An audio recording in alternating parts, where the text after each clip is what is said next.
बिस्मिल्लाहिर्रहमानिर्रहीम। अस्सलामुअलैकुम दोस्तों बात करते हैं सेहत के हवाले से। वीडियो के अंदर हम कोरसी साशे के बारे में बात करेंगे। ये कैसे इस्तेमाल करना है, कौन लोग इस्तेमाल कर सकते हैं, कोरसी साशे कौन लोग इस्तेमाल कर सकते हैं, कौन लोग इसका इस्तेमाल नहीं कर सकते।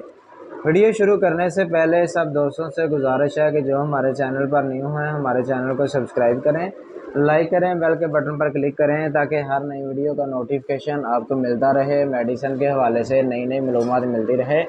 कोरसी साशे का सही इस्तेमाल क्या है, ये वो लोग इस्तेमाल कर सकते हैं, ऐसी ख़वातीन या ऐसे अफराद जो घर के काम काज करके थकन महसूस करते हैं, अपने जिस्म के अंदर बहुत ज़्यादा कमज़ोरी महसूस करते हैं, या फैक्ट्रियों में काम करते हैं, या किसी भी जगह पे कोई सख्त या कोई भारी काम करते हैं, उसके साथ उनका जिस्म कमज़ोर पड़ जाता है, जिस्म में जान नहीं रहती।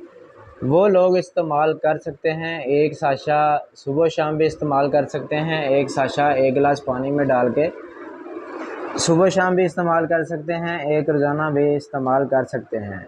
या ऐसी ख़वातीन जो हमल के दौरान कमज़ोर हो चुकी हैं, हमल की वजह से उनका ब्लड प्रेशर बहुत ज़्यादा लो रहता है, कम रहता है, और उनके जिस्म में थक्कन हो गई है, और उनका चेहरे पर छाइयाँ पड़ गई हैं, बाल गिरते टूटते हैं, नाखून वाइट हो गए हैं, या नाखून बिल्कुल ब्लैक हो गए हैं, उनका जिगर खून नहीं बनाता, और उनकी एचबी बहुत कम हो गई है, तो वो भी कोरसी साशे का इस्तेमाल कर सकते हैं। या कॉलेज जाते हैं और उनको बहुत ज़्यादा कमज़ोरी हो गई है, कोरसी साशे उनको भी इस्तेमाल बच्चों को भी करवा सकते हैं।